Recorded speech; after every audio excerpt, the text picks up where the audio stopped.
Welcome. My name is Natasha Sherman and I am your host. And I am filming today from Riverview Studios in Bordentown. And my guest is the owner and operator of Riverview Studios, Jim Parker. And I actually was introduced to Jim by my director, who said, Natasha, you have to interview him. He's an interesting guy. He's making a difference in the world. And I think it would make a great show. So I'm delighted to be here and to welcome you in my conversation with Jim. So how did we get here? Needed a place to work. Wow. It's funny because you had asked how I actually got started, and what happened after I learned to process film. I had that job. I went on and graduated from college, and I started teaching, but at the same time I had a lot of clients that I was working with after hours and on the weekends. And after 2 years of teaching, I just went full time, and I've been, as my wife would say, unemployed ever since. So one of the things that really got me started, she was student teaching at a cerebral palsy school and treatment center. And this was again before video, but I had an 8mm camera, a film camera, and I had my slides, and we had an audio tape, and I created they wanted to have a story to promote the school. Right. And so I went to visit, and all these little children were bent and twisted. And the first impression is, oh my God, these poor children. But they were laughing, and they were having a great time. They were enjoying their everything they were doing. And so I told the story of how happy they were in school. And the results were amazing. I mean, we did a little slide tape presentation.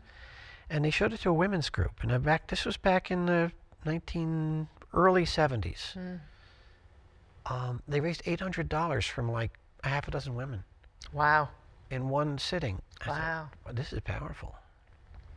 And that kind of became the foundation upon which I liked telling those stories. I liked finding a way to tell the positive story, because people want to support something that's positive.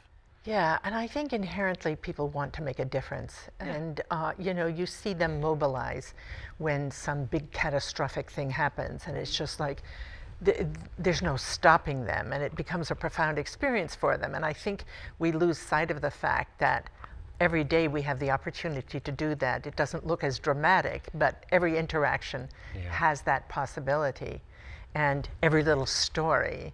So was that kind of the theme of what you then committed yourself to, is telling those kinds of stories? Yeah, without really thinking about it, I guess it just kind of evolved that way. But I enjoyed that experience. I felt that I had done something positive. Sure. And that felt good. So, I wanted to keep doing that. Yeah. So when I had the opportunity to, over the years now, I've had the opportunity to do a lot of different things and to meet people all over the world, which has been incredibly eye-opening. Yes. Oh my God. Yes. And so in this studio, you do your own projects. What else happens here? Do other people come in and do filming? Yes. So we accept clients who want to come in and do projects and shoot in the studio. We also do some work for hire, so we have to pay the bills and keep the lights on. Yeah. So we'll have clients that'll come in and tell us that we want you to do this. And so fortunately, I've never had a client that I've had to say, no, I won't do that. I've had some good clients. Wow, that's amazing, because the possibilities for negative stuff are really there. Yeah, but maybe they look at my body of work and they say, no, he's not going to do that. Right. I don't know. Could be, yes. But no, I've been fortunate to have good clients, and many nonprofits are among them. Catholic Charities, there's the Soup Kitchen, the Rescue Mission, the Home Front, all of these organizations that are doing great things. And so I find it, good that I'm able to help them. Yes. And promote them. Absolutely. So do you have any favorite projects? Wow. A number of them, I guess. I like to travel. I do enjoy traveling. So I've traveled to Uganda to do a documentary story there in Uganda. I've traveled to Singapore and to Europe for another client that manufactures medical equipment. They make fascinating pieces of equipment. There's one piece that obliterates brain tumors. And it's such a precise instrument that the surgeon can obliterate that brain tumor without affecting the surrounding tissue. Wow. It's amazing. And to go around and talk to the people that are making these, that are building these. There's a little place in Saint-Auban, France, a little factory, and they manufacture surgical equipment. And they gave me a couple pieces, which I use when I'm, trying to reach something that I can't reach somewhere, Yes. Not inside of somebody's body. No, but amazing things like that. They do these things with files and hammers and vices, and they bend metal and they make it into these amazing instruments. Wow. And then I support students in Uganda, girls who are in school. So one of my girls who graduated as a nurse, and I went to visit her, and they invited me into the surgery, and we did a hernia operation, and the surgeons walked me through the whole process of how to repair the hernia. It was fascinating. Wow. So you have a book, right? I do. And this is, That's a how little do you pronounce that? Mikwano Jangi, which means my friends. Oh. And nice. In what language? Luganda. Okay. So most of my work has been in Uganda. I've been to some other countries, Kenya is one, but in Uganda, I have a lot of friends, Mikwano Jangi, and we keep in touch.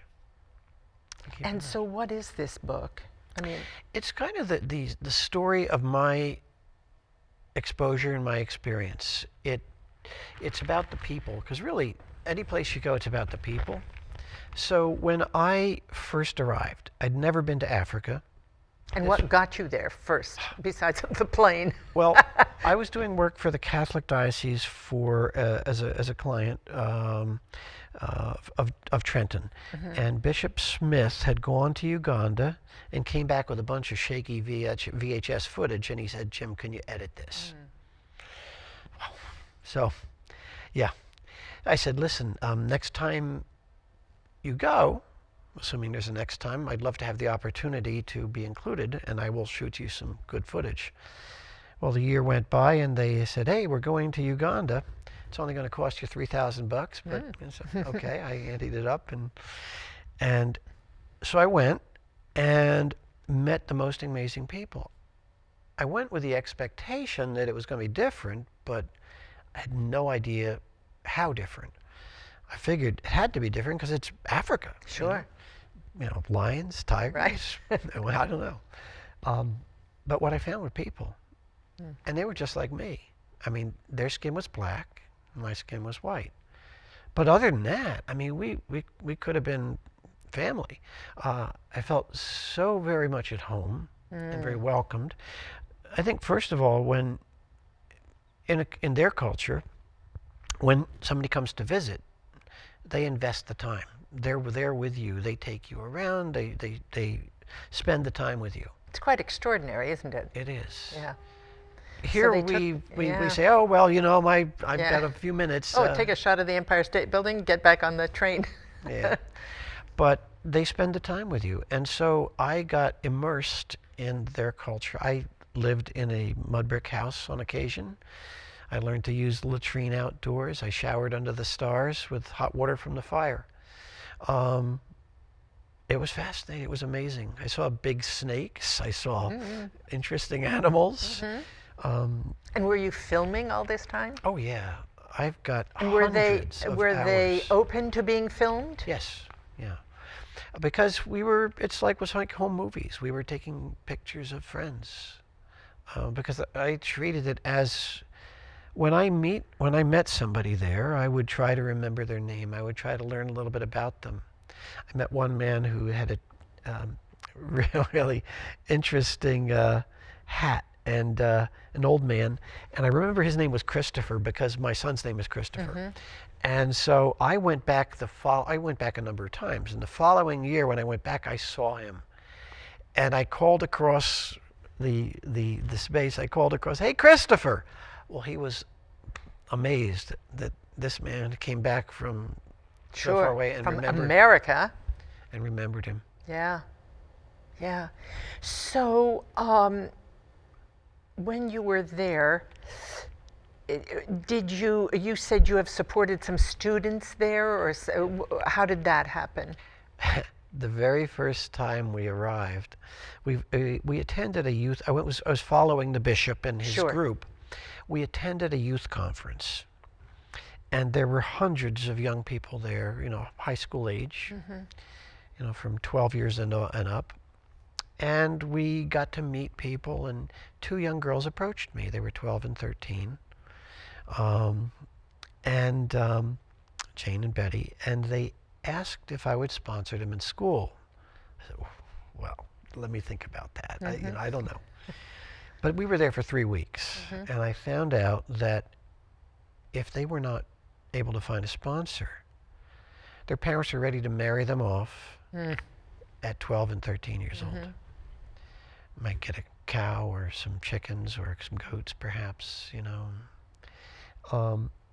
So I took a leap of faith. I said, okay, I'll sponsor you, both of you, for 1 year. And did you know what that involved financially? I knew that it was roughly $1 per day per child, per student. So I thought, oh, okay, I had just recently gotten my pilot's license. I said, okay, I'm going to give up a few hours of flying. I'm going to give up a few other things. I'll give up some lunches, and I'll sponsor these girls in school. And I did.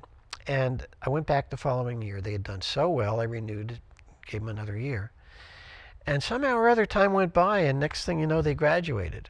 Wow. And I went there, and I said, wow, you did really good. You graduated with honors. So what would you like to do now? And Jane said, I'd like to be a dentist. I said, okay. Betty said, I really would like to be a nurse. I said, all right. So Betty had been working at that point, after graduation, been working at the convent at a teaching hospital in Kampala, Rubaga Hospital School of Nursing. And she'd been working there, and I went to see the Mother Superior at the convent, and I said, listen, Betty's interested in studying nursing. Right. Is she a candidate? Is she a viable candidate? Would she be qualified? And Sister Donatus said, yeah, she would. I said, okay. So I went back to Betty. I said, okay, Betty, why don't you apply, see if you're accepted, and if you're accepted, we'll find a way. I told Jane the same thing. And turns out that it was 3 years of nursing school and 3 years of dental school were roughly equivalent about in cost. They were each about $2,700 for the 3 years. Wow. And what's $2,700 is nothing to scoff at, here in people's lives, $2,700 is meaningful. But $2,700 to take someone through 3 years of college, university, whatever, and to have their lives permanently altered and set up to succeed is pretty astonishing. I couldn't really very well say no. Yeah. So Jane attended Malago Hospital School of Public Health Dentistry. She opened up her practice she started working we got her placed at a clinic in Kasana Luero, which is in central Uganda. But she had originally come from Gulu in the north. And at the first when I went there in the early 2000s, it was a dangerous place because there was terrorists who were operating up there, and then they would run across the border into the Sudan to hide. But it became safer, and she went home to Gulu to open up the first practice in Gulu. And she's there now. She's got 3 children now. I got 3 grandchildren there. Wow. And Betty, I got her situated with the Bishop Asili Hospital in Kasana Luero, and she's a surgical nurse. She's the only surgical nurse there, although hopefully they're getting some more. And she when we were there to do the hernia operation, there was no electricity that day, but they have big windows, so they had a lot of window light. And the doctors walked me through the whole procedure. Betty took care of the local anesthesia. She made sure his vital signs were good. She did the sterilization, took care of all of that. And when he was finished with the surgery, they stitched him up. Betty helped him sit up, helped him off the table, and he walked out of the room with a smile. Wow. It's very profound, and again, it's taking two people's lives, and impacting them forever, but it's also the ripple effect of everybody that they're then impacting with this. So so on the one hand, you love and are attracted to foreign things and learning about people and having these experiences. People are just people, but when you're experiencing people in a different culture, there's some added ingredient. So for you, is there any, what's the biggest kind of takeaway or draw or compelling magnetism about Uganda for you? It's the people again. I think, I've made a connection with people and they feel like family. When they have a problem at home, they call me. When they, I help them out with tuition for their brothers and sisters. It's a connection. Yeah. And I'll give you an example. When Betty was in nursing school, in the middle of her 3-year period in nursing school, there were floods, there were rains, heavy rains in Uganda, and she comes from a village called Wakakoli, which is way out in the Nakasongola province, but it's in central Uganda, but it takes about a half an hour from the main road on a motorbike to get there. And I visited there. I went there for her graduation too, but in the rains, the mud brick house that her family was living in had washed away. And she said, my father he was an invalid. And she said, I need help. I have to go home. I said, okay, go home. Find out if your neighbors will help you build a house. And so she called me from Wakakoli and she said, yes, the neighbors will help. So I sent money to James, who was a brick maker. He delivered a truckload of mud bricks. They're good bricks. They were made from clay, but they are fired, and they cost about 1.5 cents a piece. So we bought a truckload of bricks, and for $250 we rebuilt the house. So, are there any, so we could look at in any culture there are issues. You look at their culture, and the thing that stands out immediately is girls get married off and at an early age, and and without even judging that, because that comes out of a whole big context of finances and culture and everything else.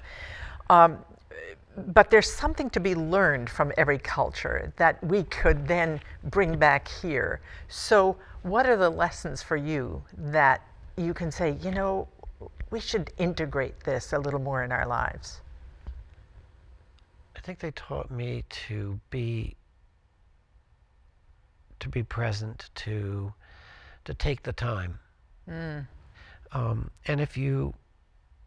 And I struggle with this still, but if you value people and if you express to people that you value them and that you spend the time, I think that, and like I said, I'm not perfect. I struggle with that. Yeah, of course. But I think that's something I take from them, that they make the time, they make the effort to be present. So have you integrated that in your life here? I try to. I'm not good at it. Well, always, again, it's really having the intention, and it's just a practice, and again, you build that muscle. But I think to me, it's extraordinarily valuable, especially now, since mostly we're talking to machines. Yeah. And we're so disconnected, and I don't like to sound like, the traditional litany of complaints about it. But the reality is we are getting more and more disconnected. We are. I agree. And I'm addicted to it too. I mean, I pull out the cell phone and I'll say, okay, because it'll hear me and it'll respond. And I use that. I use that connection, but it's a blessing and a curse. But it's a blessing because at the same time, I can connect with my friends in Uganda. Sure. And we can text each other. And Yeah. they can't really afford to call me like I could afford to call them, but they can send me text messages and they'll send me pictures, and I see the grandchildren. Yeah, those are wonderful things. It's really, are you using the machinery or is the machinery using you, you know, or is it an addiction? And for a lot of people, it's an addiction. I see, you see the pictures of people walking, or they'll be sitting at the dinner and everybody's got their device. I find that stunning, and it's. I also find that, you know, you see these things, flash mobs, and I remember being in Paris and some groups started. They were Russian and they were, you know, accordion and playing music and dancing and whatever. Yeah. And you see people lift up their phones to record it, and I'm thinking, well, what's the purpose of that? Here you are, right here, Experiencing it, yeah, experience it, as opposed to, okay, you take a picture, and then who's really going to be interested in seeing that? And that's a really good point, because my entire life has been about documenting. Yeah. I'm a photographer. So it must be even harder for you. So I habitually want to be recording it so I can share it. But it's always how am I best going to capture it so that I can convey it, or so I can share it. I go to family functions, people say, where's your camera? And I say, I'm not working. Yeah, good.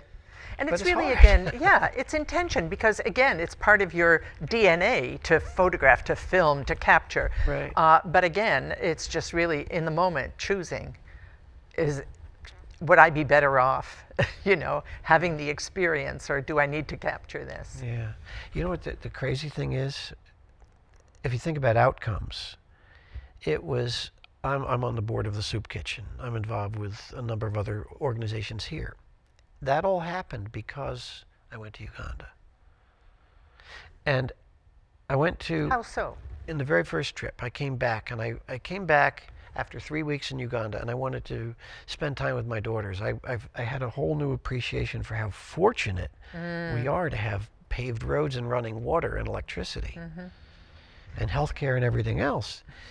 I wanted to spend time with my daughters, who were in college, and they were all busy. They didn't have time for me. They were volunteering at the soup kitchen, so I said, I'll go volunteer. Good for you, yes. So I went and volunteered. Well, you know, that became a habit. So I'm going to see my daughters and spend time with them, and next thing you know, somebody invited me to join the board, and which one thing led to another. So I spent a lot of time. Ultimately, that experience really, I mean, has made a huge difference in what I'm doing. Yeah. I've spent time in third world countries and lived in India for a long time, or for almost a year. It's an interesting place. Yes. And so to this day, it's like I haven't forgotten, and it's not like I felt like I was suffering at the time, but it's really great to come back with a sense of appreciation for just, you know, every time I'm in a supermarket, I'm like, oh my God, look at the abundance here. It's like unbelievable. Yeah. And then for me, again, the biggest blissful experience is the ability to take a hot shower every day. Like, we take so much for granted. We do. I almost feel guilty. Guilty. I'm not there. I'm just really appreciative. Yeah. But we have so much. We do. Yeah. And in some ways we have too much. One of the things that scares me about places like Uganda is television's coming. Now, they don't have electricity everywhere, but where they do, and it's probably a few years since I've been there now, probably more places. But when the last trip I was there, we would go to a place and there'd be a television. And what do you think is on? The worst of the worst shows. Yes, oh my God, yes. The most offensive shows that we would ever think to watch here are running over there. Commercials, They don't need new cars and new refrigerators, but that's what's being advertised. That whole what's idea being of pumped you in. want, you need, you deserve, that's a terrible thing. Gandhi described it as an infinite multiplicity of wants. Yeah. And that's what we, and again, it's not that, it's a fine line between wanting and being programmed to want. We're not programmed to be satisfied. We're every day have the onslaught of, it's not enough. Don't be satisfied. There's more to want. Exactly. And if you don't go for it, then you're lacking somehow. And that's a terrible message to send to them. Because I remember, decades ago when I was living abroad, and again, those same horrible shows were on, and I thought, oh my God, this is how they're getting a vision of who we are. Yeah. And I do remember at that time, and again, it was in the 70s, everywhere we went, the first question was about Chicago and Al Capone. Wow. Yeah. Yeah. I was there last. Extreme wrestling. Oh, yes. Extreme wrestling. Yeah. That's So, not what we're about as a Yeah. culture, as a country, as a people. and I think, Shouldn't be. there's nothing that we can do about it. Commercialism is here to stay, presumably. But I think there has to be a little bit of consciousness raising of, like, first of all, starting to explore for ourselves. Am I buying this because I want it, or am I being brainwashed?